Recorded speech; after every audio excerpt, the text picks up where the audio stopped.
Hey guys, and welcome to another edition of Burton Ballers. And first of all, it was Roman Abramovich who was destroying and ruining football. And then, so what happened? Financial fair play to come in and try and stop Chelsea from spending their money. And now Todd Boehly has been smart enough to find a loophole. Guess what? Financial fair play are at it again. Welcome to the Burton Ballers. Ain't got no time for no stallers, yeah. We are the risers, we're not the fallers. Our channel is growing wider and taller. Yeah, we're here to give you the news about your dear beloved Blues, yeah. So if you like this YouTube channel, like, subscribe and turn on that bell. Yeah.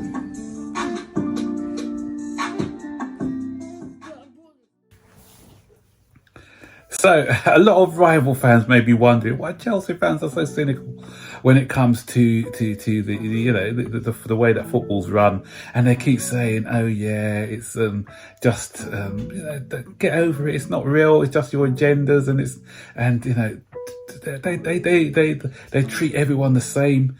Rubbish. They don't treat everyone the same. Chelsea are treated differently from many other football clubs because, why did financial fair play come in? It started when Roman Abramovich started to come in.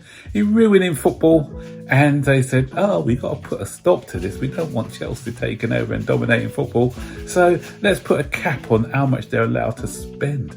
And so that's when financial fair play was introduced. But then you had teams like Manchester City and PSG exploiting it with these inflated sponsorships and everything else.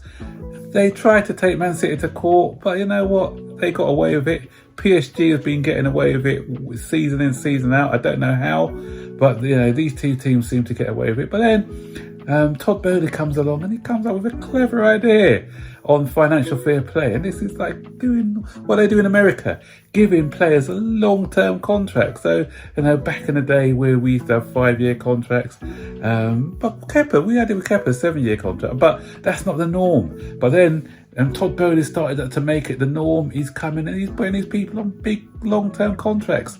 Obviously, he's put Mudryk on a 7.5-year contract, and then I think Bashir Deal's is on a 6-year contract.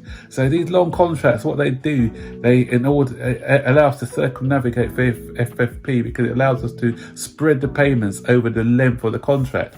But Uefa say, we're going to change the rules again, so you can't do that. But they can't just change it midway now that the loophole's been exploited. So they are going to do it from next summer, where they're saying that the contract has to be spread over, or the financial fair play has to be spread over a 5-year contract. So this is no more can Chelsea be putting these players on long-term contracts.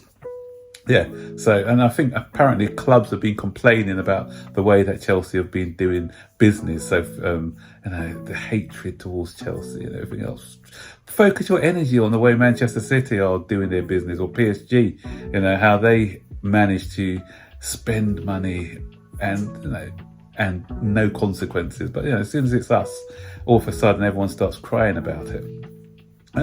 So for me, that's why I think we're going to be making a play again for Enzo Fernandez. There's talk about us putting in another bid for Enzo Fernandez, and I believe that if this push through, this Uefa rule, and Chelsea want to spend big on a player, like 100 million, like what the cost of Enzo Fernandez, then this is the last opportunity that we've got for doing that. So there's reports today that we're backing for Fernandez, and I think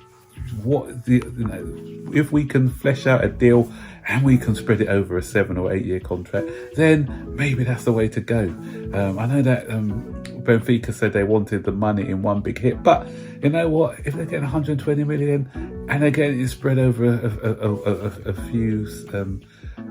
few payments, then I don't think anyone else is going to pay that much for Fernandez in the next window. So I believe that if a deal can be fleshed out now, then I think it'll be beneficiary for all parties. So that's one to look out for towards the end of the window. And there's some other news as well. This guy, right back, sorry. Well, obviously we know that we need somebody to come in for Reece James, because Reece James he gets injured a lot. And whenever Reece James is out of the side, it leaves a big hole in our team. So it means that we need to go out and try and buy somebody who can come in. And we got this guy called Gusto. He's a French player, 19 years old. I haven't seen a lot of him playing, to be honest. I'm not gonna lie and say I know a lot about him, but I've seen bits of him on YouTube. So I'm not one of these guys just because I watched through YouTube. I don't know but what I've seen of him is pretty quick. He's strong in the tackle, and he's good going forward as well. Progressive passer, and so he does look like he can fit the bill. But as I said, I've not really studied this guy in great detail to know just how good he actually is. But he's at one that apparently he's only got a year and a half left on was it 2 years left on his contract? So we have agreed terms apparently with the player, but his club have turned down our initial bid for him. But if we go back with a stronger bid, then we may be able to pull this off. And the thing is as well, we're buying, but we have to sell. Hudson-Odoi looks like he's going to be surplus requirements with all these wingers that we're buying in. There's talk that Ziyech may be going. There's a few clubs who are after Ziyech. After his form, I said it on my video yesterday, I'd like to see him hang around for a little bit, and because he's showing some signs of improvement, but maybe the club are looking to capitalise on him now. Probably left it too late. Obviously, I think Pulisic is going to go in the summer, so there's going to be money. There's going to be money to be had for to recuperate some of the massive outlay that we've had.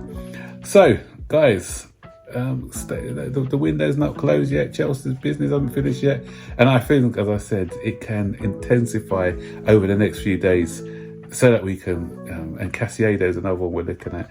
If we can get these guys, this is the last chance now we've got to get these guys on big long contracts. So I won't be surprised if you even getting 2 midfielders now, and just gamble on it for next season, rather than trying to get these players in next season where we can only have them on a 5-year contract.